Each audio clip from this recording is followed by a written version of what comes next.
And she laughed. I knew she laughed. She's laughing about assaulting Lexi Hall. Now, this was the incident with her and Caitlin Clark a few weeks ago. Now, this happened on June the 24th. Now, this was Lexi Hall last night. You tell me if anything is wrong with Alyssa Thomas. Tell me. There are moments in professional sports where something happens on the court that goes so far beyond the game itself that it stops being about basketball entirely. What happened on June 24th was one of those moments. And the fact that millions of people are only now finding out the full story tells you everything you need to know about the environment currently festering inside the WNBA. This is not just about a hard foul. This is not just about a post-game argument or some social media drama that fades in 48 hours. This is about a franchise on the edge of an internal war, a league office choosing silence over justice, and one player who decided she had absolutely nothing left to lose by burning it all down publicly. On purpose. In the end, it was the Fever who got the last laugh. The game, the team run 92-89, but this is hard to forget. Evanescence. Oh no, man. We ain't looking at no ads, bruh. We ain't looking at no ads, bruh. Now, the latest drama comes just days after a group of Republican lawmakers waded into the WNBA controversy surrounding Thomas and Clark. 11 Republican members of Congress entered the fray to demand the WNBA commissioner, Kathy Engelbert, take accountability for the multiple attacks on Caitlin Clark. The congressmen and women who led by U.S. Representative August Plumfunger of Texas sent the letter to the commissioner, which we all know that made headlines, man. And yeah, man, for her to be doing this again.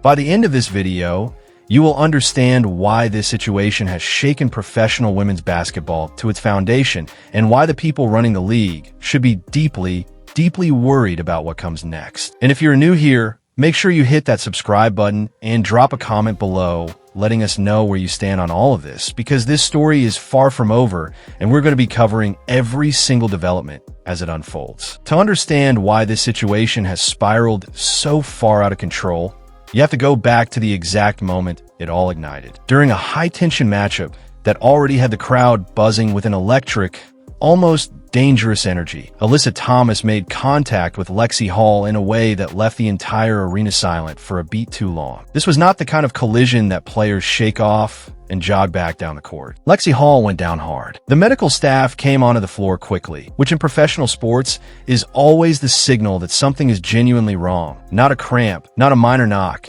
something that requires immediate attention in front of thousands of people watching live. Hall had sustained damage to her nose.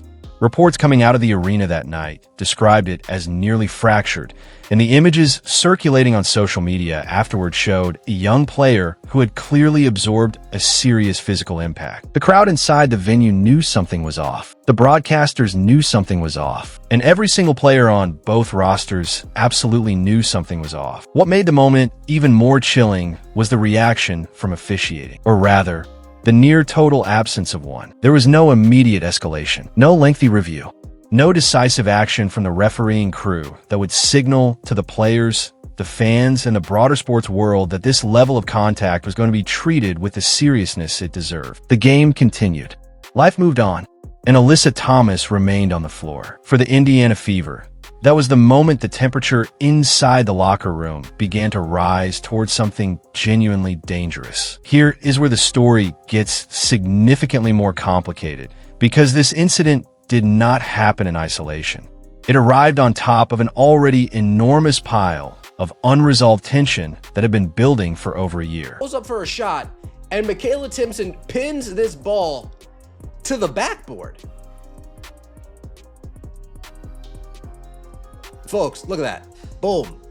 Pinned it to the backboard. Come on. Me and her at the backboard. You know what I compared this to? Pinning a layup off the glass is the WNBA equivalent of seeing Halley's Comet. Folks, last night we saw Halley. Well, not we. I wasn't watching. This is the Halley's Comet play of the WNBA. It's like seeing a shooting star. It's crazy work. And then you have dumb old WNBA fans. This is how foolish old WNBA fans.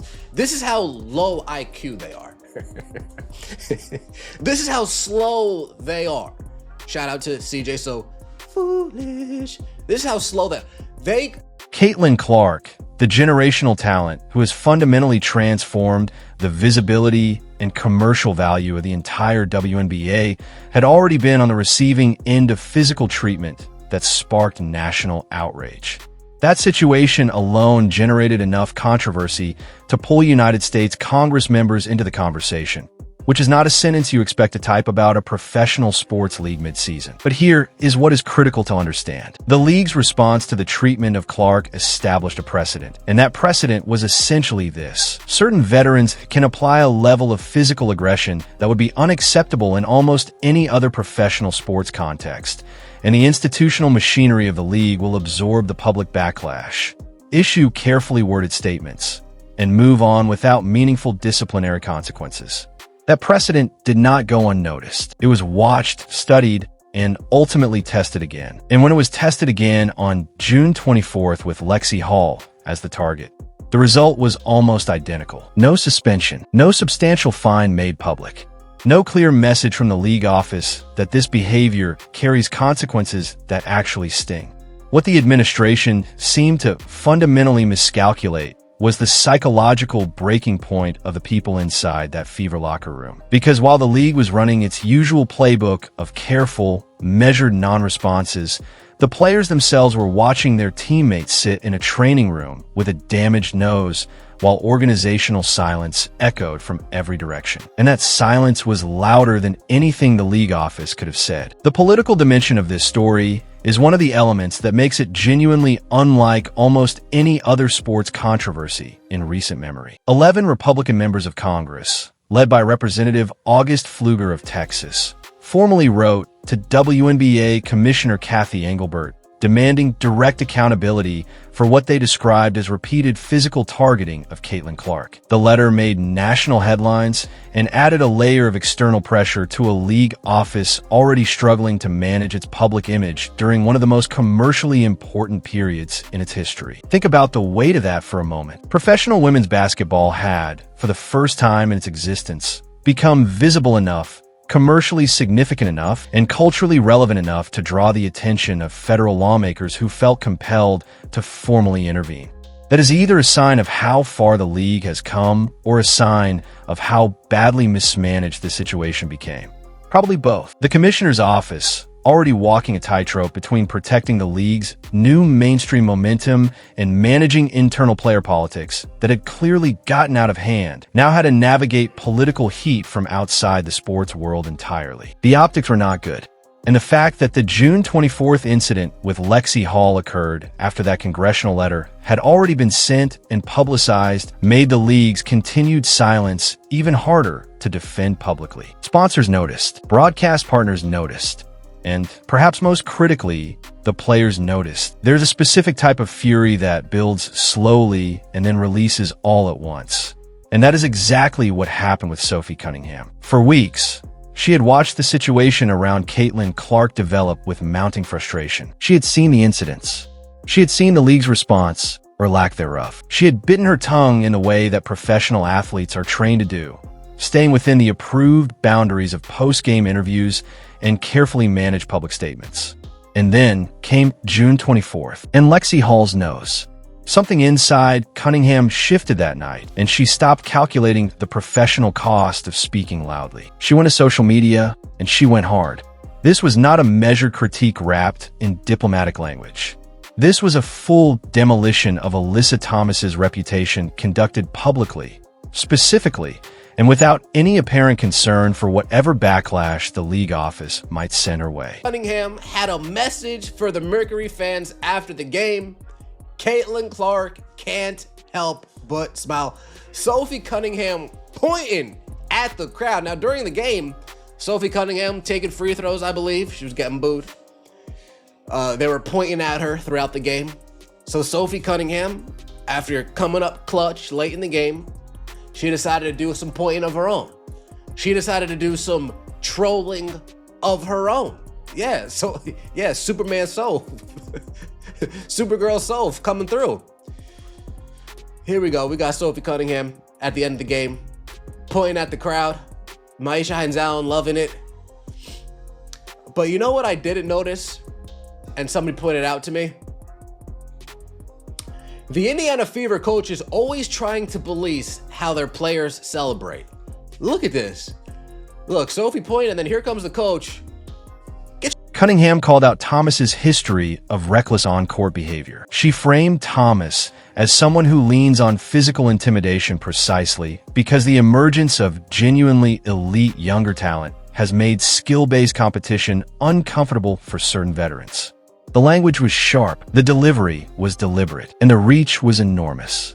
But the trolling campaign extended beyond words on a screen. After the Fever secured the win, 92-89 in a game that went right to the wire, Cunningham celebrated on the court in a way that was pointed, visible, and completely intentional. Standing near the Phoenix Mercury fans who had been directing noise at her all game, she pointed right back at them.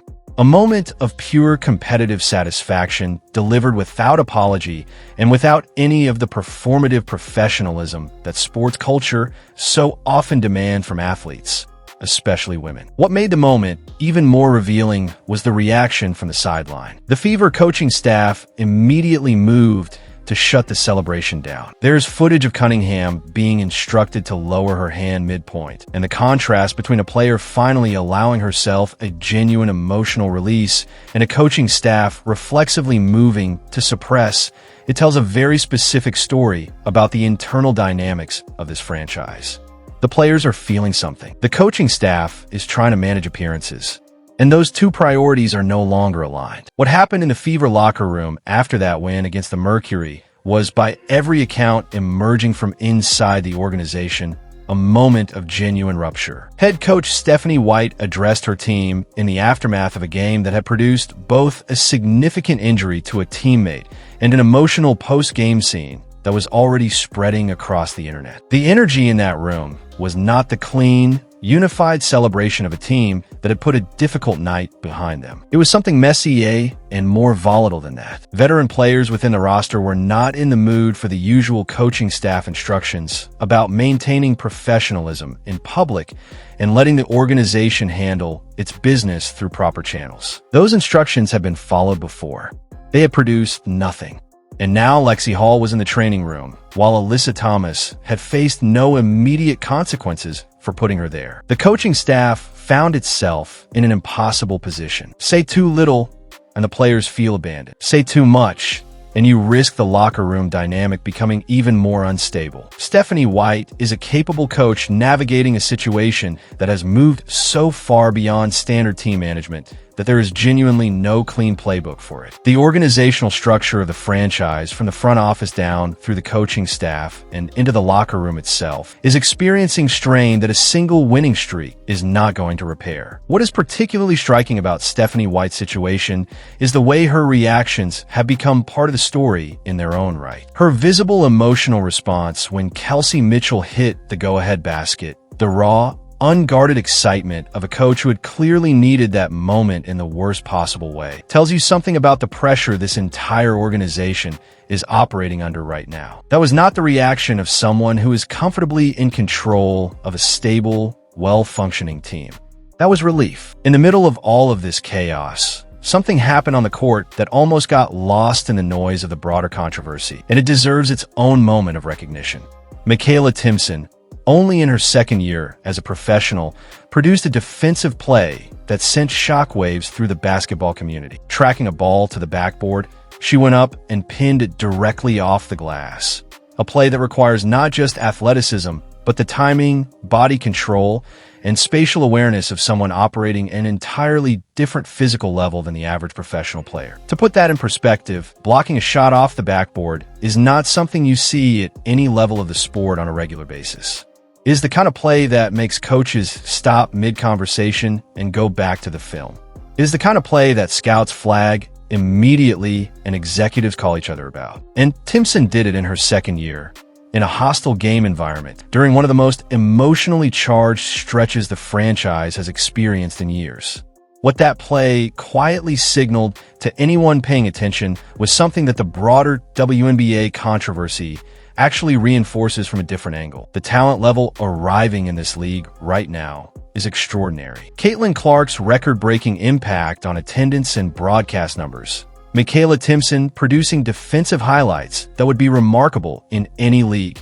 These are not coincidences. The Indiana Fever have quietly assembled a roster with genuinely historic potential. And the fact that so much of the conversation around them this season has been consumed by physicality, officiating double standards, and league administrative failures is a measure of how badly those off-court dynamics have overshadowed what is actually happening between the lines. Caitlin Clark has said relatively little publicly about the events of this season, and that restraint is itself a kind of statement. She has, by all appearances, made a deliberate decision to let her play speak and to avoid being drawn into the kind of public conflict that could define her legacy in ways she does not control. She smiles. She competes. She delivers moments that make people who had never previously watched a WNBA game reach for their remotes and stay on the channel. But the silence around her is not silence everywhere. Fans who have followed her career from her time at Iowa through her professional debut have been vocal, emotional, and increasingly concerned about what they are watching unfold. Letters written on social media to Clark herself, visible and widely shared, describe a community of supporters who see something genuinely at risk. People who describe watching her play as something that made them care about women's basketball for the first time. People who are now worried that the environment surrounding her is unsustainable. There is real anxiety in that fan base about whether the forces aligned against Clark, and by extension, the Indiana Fever as a franchise, are strong enough to eventually wear something important down. Whether that is Clark's enthusiasm, the roster's cohesion, or the public's patience with a league that keeps failing to protect its most commercially vital asset. The concern is legitimate, and the people expressing it are not wrong to be watching carefully. What is perhaps most telling is that even Clark's opponents within the league, at the competitive level, have not been able to diminish her on the court. Every attempt to physically intimidate her or to rattle her through the kind of tactics that draw congressional letters has produced the same result. She keeps playing, keeps performing, and keeps drawing eyes to a league that desperately needs them. Step back from the individual incidents, the specific names, and the specific games, and what you see is a professional sports league at an extraordinary crossroads. The WNBA has, for the first time in its history, genuine mainstream cultural momentum. That momentum was not gifted to the league by the league. It arrived through the talent and the personalities of a specific generation of players. And Caitlin Clark is the most visible representative of that generation. The administrative challenge for the league office is enormous. On one side, you have veteran players and certain institutional voices that built this league through genuinely difficult years and feel, with some legitimacy, that the new wave of attention has arrived without full acknowledgement of what came before. On the other side, you have the players, the fans, the sponsors, and the broadcast partners who represent the commercial future of the league and who are watching the current situation with increasing alarm. The league's repeated failure to take decisive action on the physicality directed at Clark and now at Hall is not just a player safety issue. It is a governance failure that is sending a message to the market. Corporate sponsors watch how organizations respond to controversy. Broadcast networks making multi-year investment decisions watch how leagues handle their highest value assets.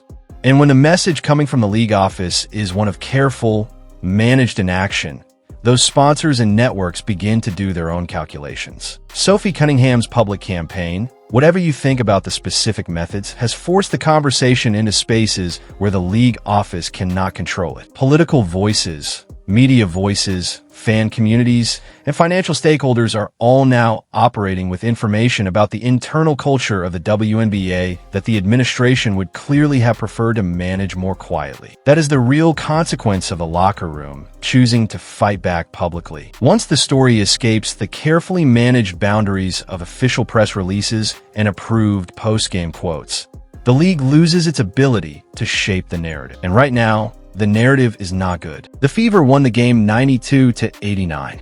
Kelsey Mitchell's go-ahead basket secured the result and gave this turbulent, emotionally exhausted roster a win they badly needed. But the win did not resolve anything.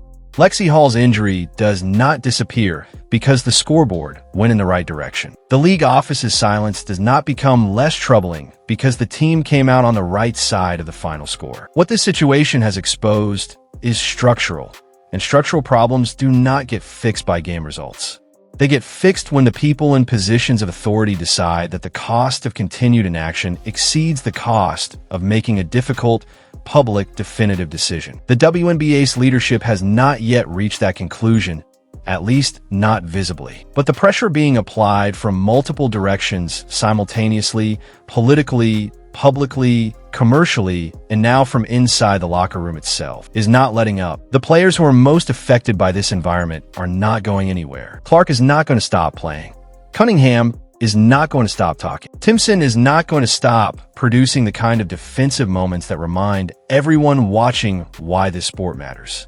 And the fans who have invested genuine emotional energy into watching this team navigate one of the most turbulent seasons in franchise history are not going to quietly accept a league that keeps choosing institutional comfort over basic accountability. The old power structures within the WNBA are fracturing. The administrative playbook that served the league through quieter years is not equipped for this level of public scrutiny. And the players who decided they were done waiting for the organization to protect them have fundamentally changed the terms of engagement, not just for this season, but for every season that follows. This story is not over.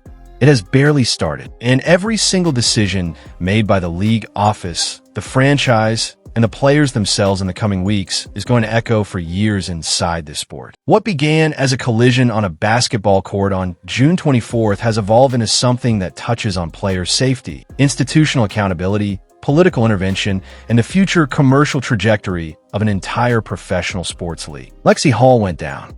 The league stayed quiet. Sophie Cunningham refused to. And now, the entire structure of how the WNBA manages its most important relationships with its players, its fans, and its financial partners is under a level of pressure it has never previously experienced. The Indiana Fever are winning games. They're also fighting a war on multiple fronts simultaneously. And the way that war resolves itself will define not just this franchise, but the direction of the entire league for the next decade. Whether the administration finally acts, whether the locker room holds together through the pressure, whether Caitlin Clark and this Fever roster get the structural protection they deserve, these are the questions that matter now. And the answers are coming one way or another. If you have been following this story and you have thoughts on where this goes next, drop them in the comments right now. And if you want to make sure you catch every update as this situation develops, hit that subscribe button and turn on notifications, because the next chapter of this story is going to be significant and you do not want to miss it when it breaks.